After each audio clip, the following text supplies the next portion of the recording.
Pésima campaña electoral de Xóchitl. ¿Será que se está dejando ganar? Seguro que sí. Mira, ella ha empeñado toda su vida en ser opositora y se la está jugando la vida y se ha lanzado a esta campaña para dejarse ganar. Pues eso es lógico, lo harías tú, ¿no? Te llaman, te lanzas a una campaña después de que te ha humillado el presidente de la República como la humilló a ella, y hombre, lo que primero que piensas es: me voy a dejar ganar. ¿Eres tonto, Marc? No digas eso, por favor. ¿Cómo fue el caso de Diego Fernández de Ceballos o Francisco Labastida? Mira, el caso de Diego Fernández de Ceballos, yo lo conozco de cerca. Yo estaba en la campaña de Cárdenas en aquel momento. El de Francisco Labastida no se dejó ganar. Francisco Labastida perdió porque estaba frito. Porque no tenía campaña. El caso de Fernández de Ceballos no podía ganar ni bailando el jarabe tapatío en zapatillas de ballet en el centro del Zócalo. Es un tipo desagradable, independientemente que sea un fascista, que sea una mierda de persona, que sea un negociante, que sea alguien que siempre se ha beneficiado de sus puestos para acumular una fortuna repugnante, porque es tan corrupto como todos los demás. Pero ese no fue el caso. El caso es que él se ofreció a apoyar a Cárdenas. La historia es esta. Te la voy a contar tal como la viví personalmente. Nosotros tenemos enfrente el debate presidencial.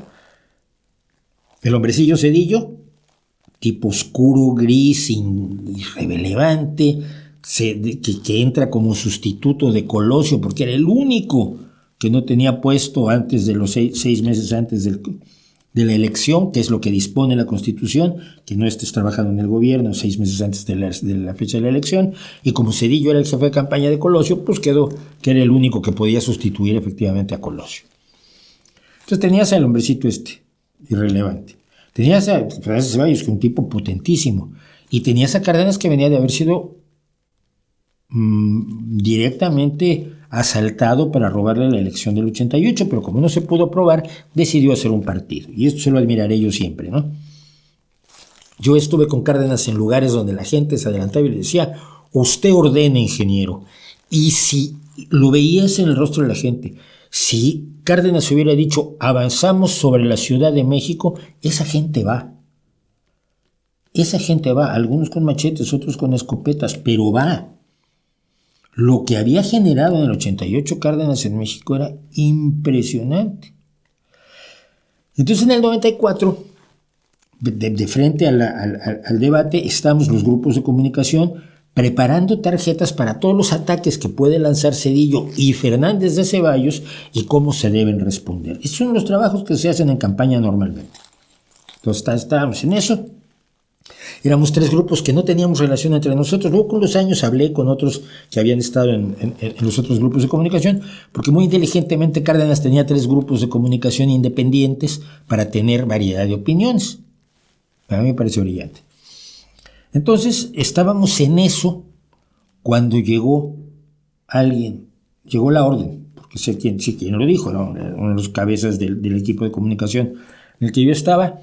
Dijo: no, dejen eso de las tarjetas. ¿Por qué? Bueno, mira, porque Adolfo Aguilar Sincer ha hecho un pacto de caballeros con Fernández de Ceballos para que Fernández de Ceballos no ataque a Cárdenas, sino que los dos van a ir en contra de Zedillo. Entonces, no tenemos que preocuparnos por los ataques de Fernández de Ceballos. Y yo dije una frase. Obviamente yo era el último mono allí, no, yo no era el más importante, no. Yo dije: los pactos de caballeros se hacen con caballeros. Fernández de Ceballos es un patán, no es un caballero, y no se puede hacer un pacto de caballeros con él. Me miraron como: ya, sí, Mauricio, sondas, ya. Y entonces se suspendió la parte de los ataques de Fernández de Ceballos. Cuando estamos yo lo estaba viendo por televisión, tampoco estaba allí, no era yo tan importante. Estamos viendo el debate. Y se gira Fernández de Ceballos y empieza a darle a Cárdenas hasta con el gato. Y yo nomás dije: qué pena que tenía yo razón. Este miserable no va a respetar ningún pacto de caballeros. El pacto era: Fernández de Ceballos ayudaba a pegarle a Cárdenas para facilitar el triunfo de Zedillo, que además ya cargábamos con el tema de los zapatistas, que nos quitó muchísimos votos, sobre todo porque la derechuza mexicana encabezada por Octavio Paz culpaba a la izquierda democrática del levantamiento armado. La izquierda democrática no está en el levantamiento armado no está en la izquierda democrática. Bueno, a cambio de que se reformara la Constitución para que Fox pudiera ser presidente. El artículo 84 constitucional.